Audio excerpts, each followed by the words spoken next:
Welcome to Pulse of Culture. I'm Karolina Shapland. At first glance, the latest exhibition at the Warsaw Ethnographic Museum looks exactly as you would expect, two airy rooms filled with Polish folk art treasures. But once you read the accompanying commentary to the objects, it becomes clear that this exhibition aims to pose vital questions, questions that delve deep into the very nature of what folk art truly is. With us in the studio today is Ewa Klekot, the curator of the Two Souls of Folk Artists exhibition, to tell us more. Welcome, Ewa. Thank you for coming. Welcome. So, could we start straight off? What are these two souls of a folk artist? Right.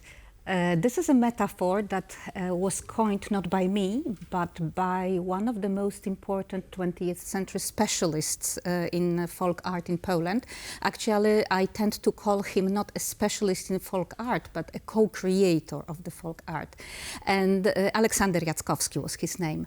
And in 1975, he actually wrote that today's, meaning 1975's folk artists, they tend to have two different souls. One soul, he wrote, is when they follow the traditional folk aesthetics, but actually they tend to work in two different aesthetics.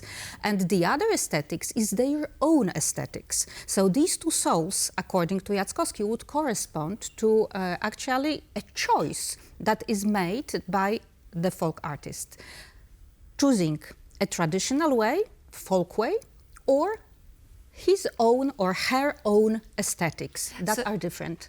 So if you have to choose your favorite object in this current exhibition that actually really embodies this duality, which object would that be? I would think about probably the double weave tapestries. We have a couple of them in the exhibition. Exactly, they are not one, but several of them, because we have like two examples of so-called folk style and three examples of their own style, and they embody this difference. The story is that this very traditional old technique, a very noble technique of home weaving, was discovered by a specialist from Warsaw, an artist weaver. And when she came to the villages where the tapestries were being made, she discovered the technique, but she realized that according to her own taste, the tapestries were awful, ugly, and not entirely folk. And then she undertook, several steps to make the tapestries into folk. And the style is completely different. So the tapestries actually represent this double aesthetics. And also in the name of the tapestries given by the weavers themselves, because they worked for two different markets. Actually, the folk was made for the cities, and our own was made for the village market. And they made folk and village styles, both of them, as long as there was really an interest in the villages. Then fashion passed, it became obsolete, so they nowadays they only make folk, because still in the cities, Cepelia style, of course, there is still a demand for this kind of tapestries. And I guess we need to explain to our viewers that under communism there was a huge importance and interest in state-sponsored production of the folk art, and they were sold in the Cepelia shop. And once folk artists realized that they can sell their stuff, in your exhibition, it is clear that some connoisseurs of the real, whatever that means, the real art, were bemoaning the fact that folk artists are using these bright colors. So what is, in your opinion, the real folk art? Well, I'm an anthropologist, so actually I would say the real is what is real for the people I work with. For this city intelligentsia, town intelligentsia, the real folk is this stylistically actually petrified a little bit, ossified aesthetics. And I think for people living in the villages nowadays, it's very hard to say what is folk, what is not, because they got too used to ask experts. They are not really sure what is folk. So many years, like almost 100 years of always having expert deciding what is folk, because the point is that not everything that is made in the village in terms of art is folk. Yeah. Folk is only what is accepted, what has been accepted by a specialist coming from the city, a specialist ethnographer, a specialist artist, right? And these experts, you know, when one reads the comments that are written, the quotes that you put on your exhibition, some of these quotes, you know, feel like a very double-edged compliment. For instance, a rural person is like a child, says a quote from 1959. Well, that's not a great compliment to an artist. Well, I would guess that for the lady that it's exactly the weaver I mentioned already.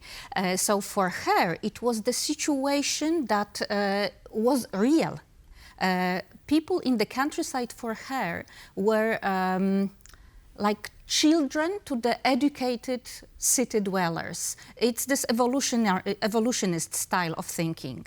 And she was convinced that these people are fresh and their feelings are strong, and that's why their expression is so authentic. Yeah. And that's why they are like children, because then, you know, in the city, the children go to school, the school makes them work in a style that is accepted, socially accepted. So we have the whole mythology of this authenticity that is below the education or before the education. This is a mythology. We know it. This is a modernist mythology. And I would imagine that being a folk artist, one would not want to be called a fresh child. And so you touch upon the weaves. The other element of your exhibition is the świątki, the wooden holy sculptures. And I remember my grandma had a collection of those. Were they mass market produced under communism, or were they a true expression of some sort of a need for a religious element? What were they?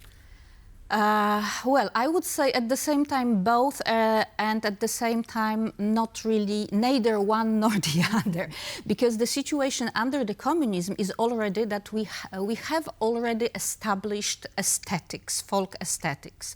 So people that work in the countryside, they know that in order to be accepted for the competitions, for the state support structures like stipends, scholarships, and so on, they have to work in this folk style. So even though someone really had this need to express themselves, they really had to mind the style if they wanted to be accepted. So we have people that worked according to the folk style, and they made different świątki. Actually, there is a very nice quotation at the exhibition that is a quotation from one of these carvers. And he says, you know, nowadays we have 3 types of holy sacred figurines. They are religious holy sacred figurines, state holy sacred figurines, and historical holy sacred figurines. And he, in this way, he described the situation of basically 1970s, the situation where there were many competitions. Actually, every week there was a competition for folk art. And these competitions, as it was People's Republic of Poland's time, they were according to ideological rules of People's Republic of Poland. So they were either historic heroes, Kościuszko, Kopernik, or topics like People's Polish Army. Yes, they were quite amusing. What about in one of in the first room, there are those quite extraordinary wall hangings called the spiders, pająki. Did you include them because they're actually trending on Instagram and TikTok? I've noticed young people really like making them. Was that sort of a deliberate nod to the to the... No, actually, my idea was to put at the same, like the same long wall. In one corner you have pająki, but then along the wall you have makatki. And in 1960s and 70s, actually, makatki were a synonym of kitsch and not folk, and they were not accepted by the experts. And could you explain to our viewers what were makatki? What were makatki? Makatki are painted, long painted images, like I would say long towels or even bigger. I say towels because I remember that my grandmother painted a linen towel in makatka. So it's like paintings that were hangings in village houses, decorative hangings. They were not of religious topics. Actually, the subjects were mostly idyllic landscapes, deer, Highlanders playing flute with sheep, and so on, and flowers. It was purely decorative and idyllic, paradisiac landscapes. And then, according to the specialists, it was outside of the canon of the folk. So that's not real. That's not, according to the specialist, it was not real folk art. So all these artists that in the 70s, they worked for the village market because it was extremely popular.